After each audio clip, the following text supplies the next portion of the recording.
Now, it's important to keep in mind that the U.S. police and military have historically brutalized communities of color and repressed movements for justice well before the existence of Israel. But now they're building on that by learning from a state that has mastered racial profiling, crowd control, and surveillance. To understand why these trainings are so problematic, you first need some background about how Israel systematically dehumanizes the Palestinian population it completely controls. Israel's creation in 1948 enshrined a nationalist policy of Jewish Israeli supremacy at the expense of the native Palestinian population, most of whom were forced to flee their homes, becoming permanent refugees.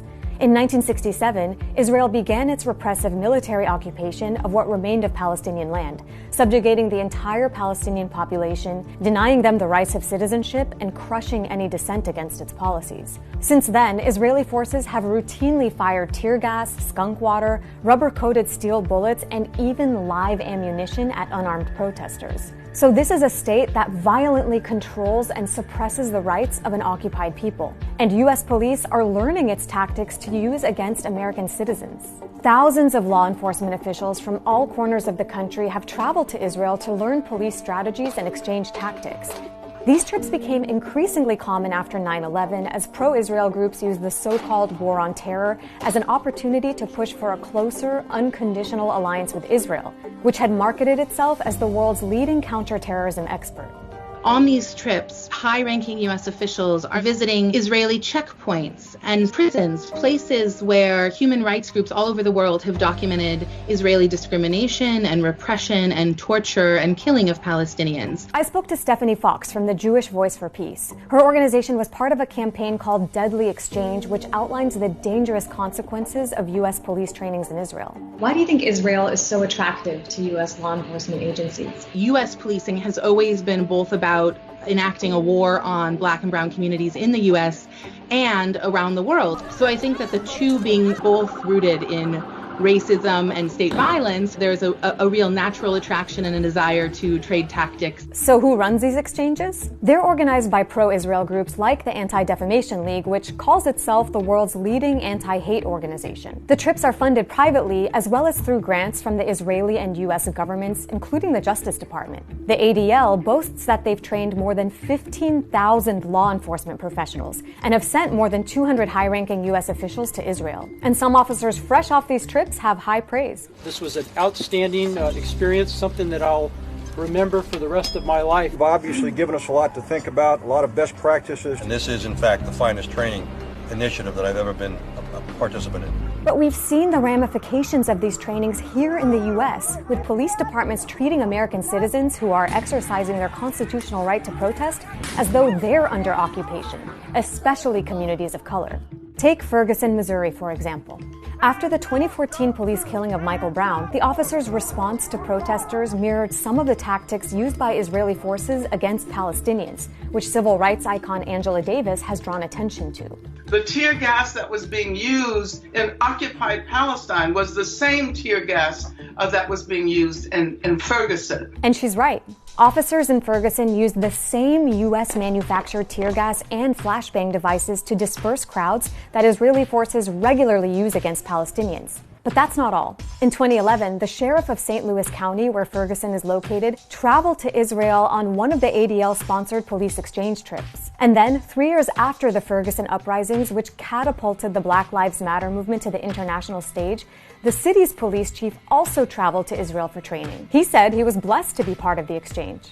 And throughout all of this, Palestinians have recognized the shared struggle, even tweeting support and tips to American protesters. But Ferguson is just one example. Other cities and counties where officers have received Israeli training later became the sites of high-profile police killings. That includes Hennepin County, home to Minneapolis, where George Floyd was killed by police, and Atlanta, where Rayshard Brooks was fatally shot by an officer. And who could forget the militarized response to protesters in Washington, D.C. after the death of George Floyd? Officers from several agencies, including the U.S. Park Police, fired on protesters with tear gas and flashbangs. And it turns out that many officers from D.C. traveled to Israel for training, including the U.S. Park Police chief and a police commander.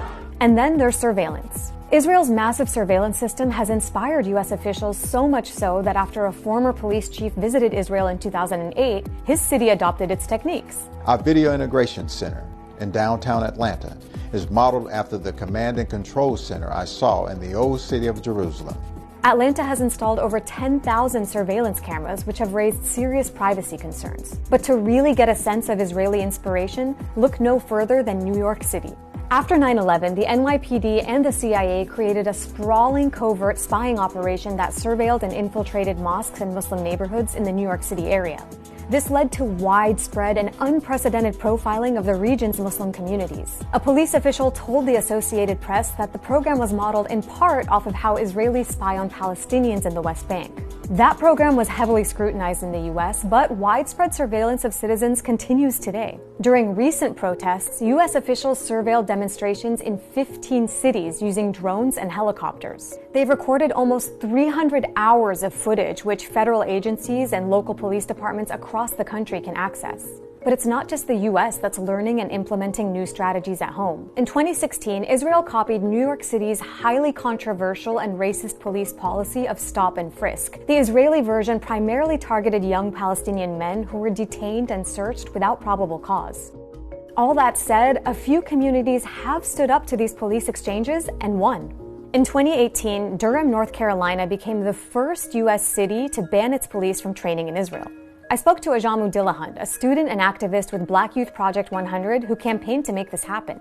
I saw the interconnectedness between Black and Palestinian struggles. Because the United States and the state of Israel continue to strengthen their relationship, I think oppressed people within both of those places must also strengthen our relationship. In 2014, the NAACP had called the Durham Police Department a broken system in need of repair due to a troubling pattern of racial profiling and police brutality. And guess what? The department also had a history of training in Israel. The current police chief had previously headed Atlanta's Israel Police Exchange program during her time with that department, so activists wanted to stop her from doing the same thing in Durham. Other communities have also successfully put an end to these trainings, including Northampton, Massachusetts, and the state of Vermont. But Ajamu says even though the win in Durham was exciting, racist policing isn't over. So while we got a major victory, that we really have to look at the struggle to end the exchanges as part of a broader struggle to build a society where police are no longer necessary. And I hope this current period of rebellion represents a new era of Black and Palestinian solidarity. Israel's occupation is illegal under international law and is premised on denying basic rights to the millions of Palestinians that Israeli forces control. Is that who we want American police, who are already in need of so much improvement, to be learning from?